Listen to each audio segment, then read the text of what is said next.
Hello, everybody. My name is Blaxberg. I'm the CEO and founder of Wolf Financial, and I'm so excited to be at CES together with Nvidia. Today, we have the pleasure of interviewing Kari Briski, the Vice President of Generative AI for Enterprise at Nvidia. Kari, thanks for doing this with us. Thanks for having me. Super excited to be here. Absolutely. So just a quick background real quick. So you obviously studied computer science and have been in this industry for decades, starting out at IBM, right? Making your way over to Nvidia. So really nobody knows it better than you.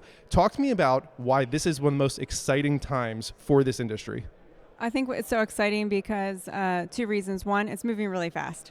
So you have to be learning every single day. It's not that you learn one thing and you can kind of sit on your laurels and not do anything. You have to be learning every single day. You have to learn how you have to apply new techniques. So that's one. The second reason is the democratization of AI. So, right now we talk about software developers in the world, and you're probably thinking around like maybe 35 million software developers in the world. But with now that we have natural language that you'd be able to describe with code generation, you can now have billions of creators and developers instead of just millions. Yeah, it's kind of like everybody's a developer right now. My 12-year-old's a developer. Yeah, literally, right? Kids fresh out the womb, they're just developing. Developers, as Steve Ballmer once said. But it's really taken over the world. And it's had its moments, especially over the last 7-ish years, I would say, where things have really, really rapidly changed. And one of the things that you said, which was you got to stay ahead. And that's what I think Nvidia has done so well with so many of your models. And it's why it's the largest company in the world and leading when it comes to the stock market, and why so many investors, I think, keep their eyes on it. Maybe just give people a little bit of insight as to, it's not just about staying ahead, but how do you stay ahead? How do you continue to stay busy each day? What's the intentional process that you utilize to do that?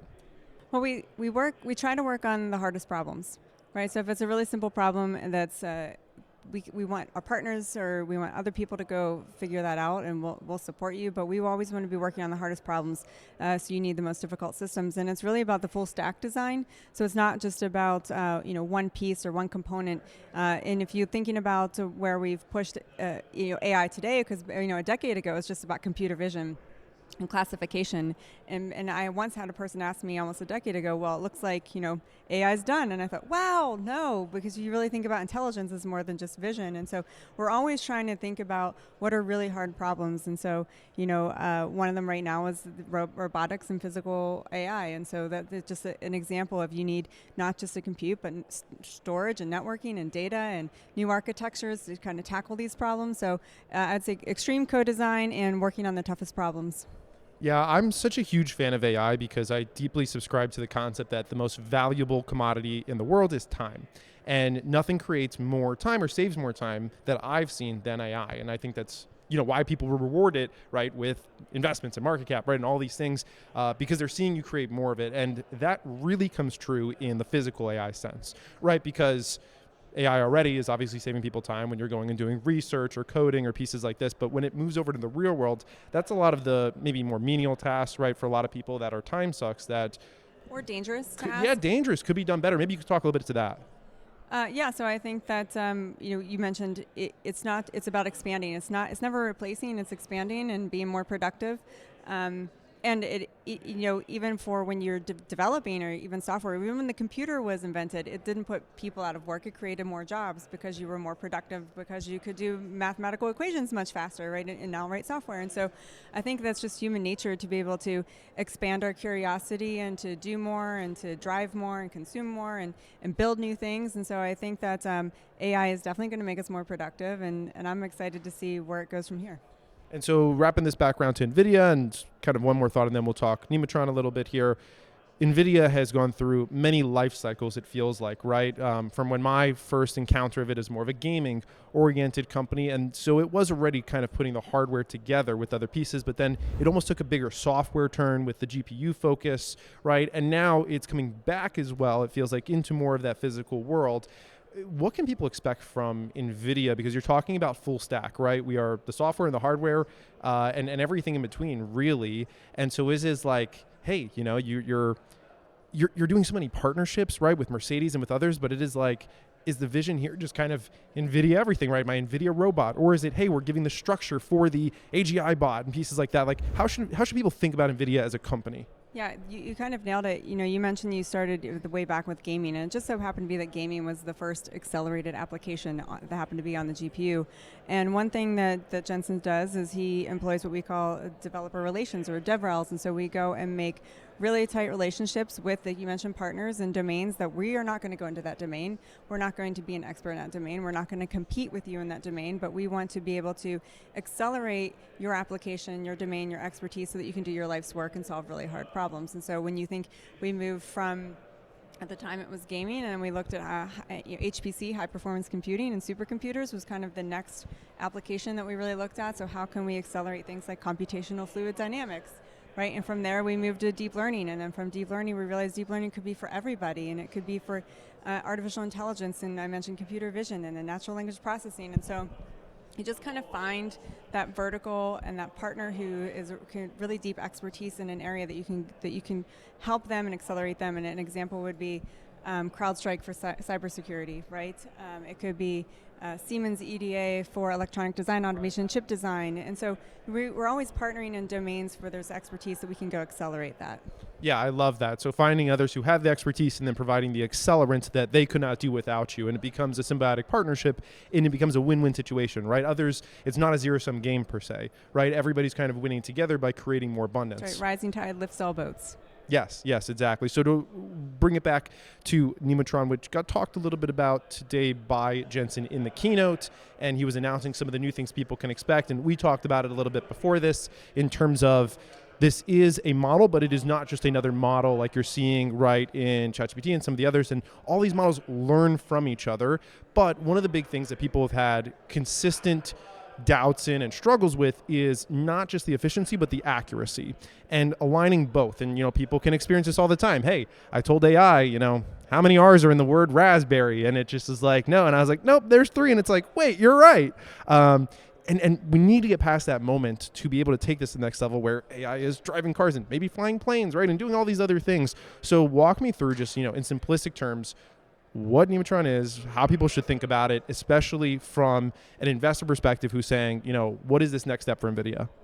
Yeah, so we like to not put ourselves in a box. So Nemotron is more than just a model. It's our open data sets that we put out for other people to build their own models from. It's the libraries and frameworks that we develop. Also, we open that up completely. So every stage of building a model, from the synthetic data creation to the pre-training to the post-training reinforcement learning gym environments and simulation, and then ultimately to the inference and optimization. So that's kind of how we think about Nemotron. And then today we announced the expansion of Nemotron. So we've got Nemotron for embedding in RAG situations, so retrieval augmented generative systems. We have Nemotron for voice, right? And so we're able to, because you're thinking about language as well, and we have Nemotron for understanding visual schematics and documents and parsing PDF documents and infographics and things like that. So when you have Nemotron as a great base, and so I think that's one thing that we really wanted to do, is that we did not want to compromise accuracy for efficiency.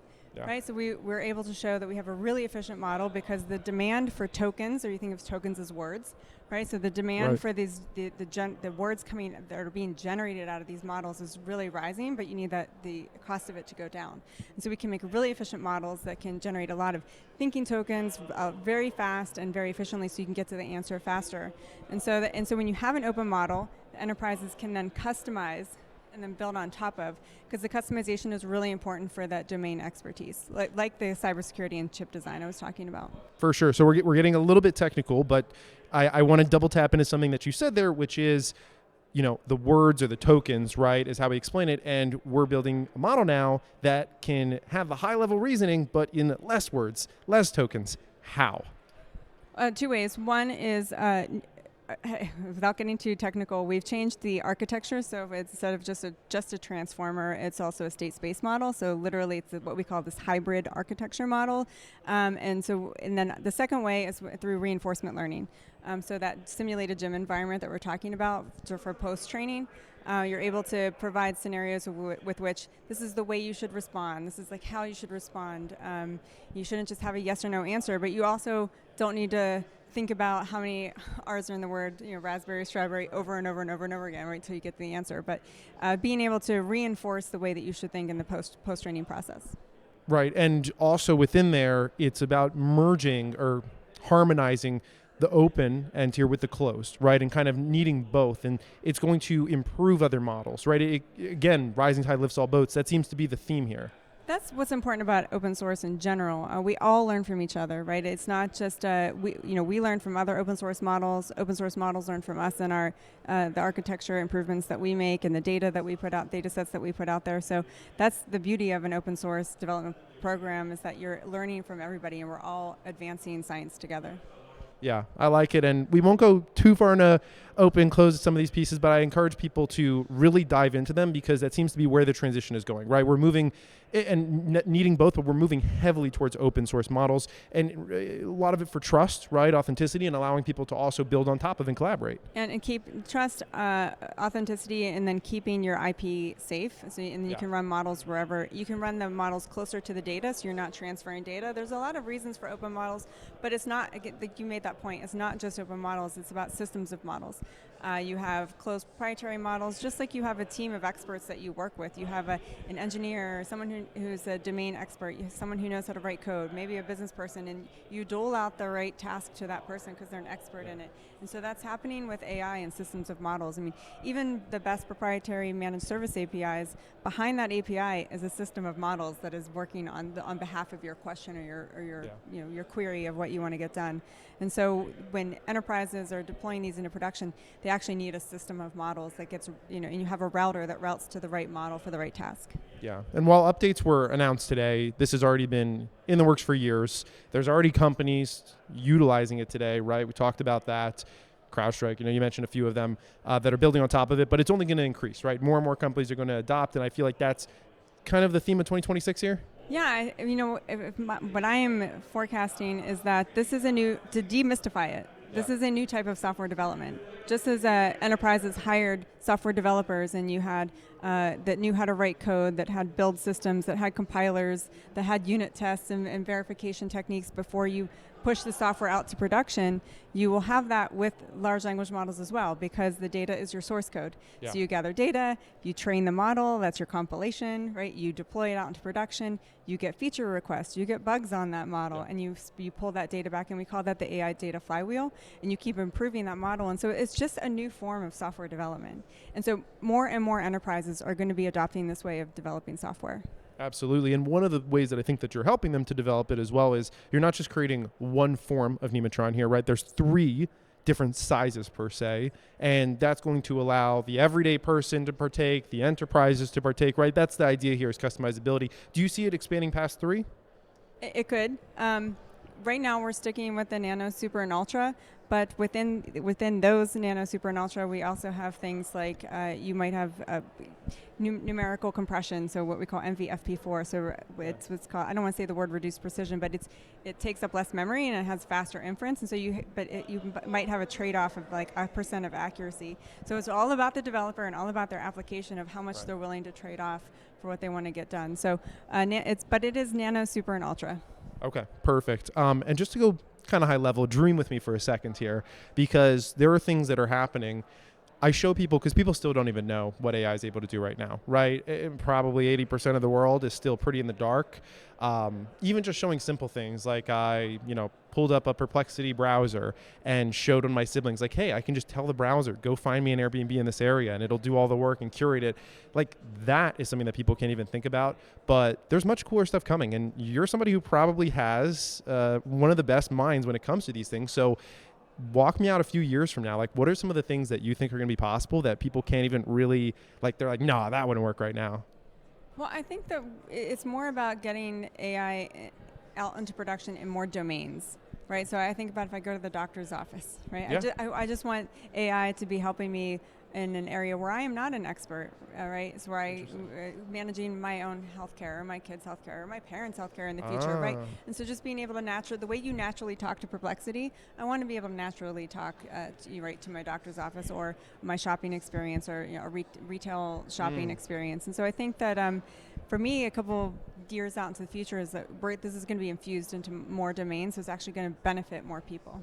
Yeah, I love that. Just infusing it into your everyday life in maybe like, I don't want to say non-AI, but non-intrusive, right, ways and manners, just like that, right? It's kind of building it in, because right now people are like, well, how am I going to have it work with my doctor? I walk up to the desk and I talk to my doctor. So that interface maybe still has to be built.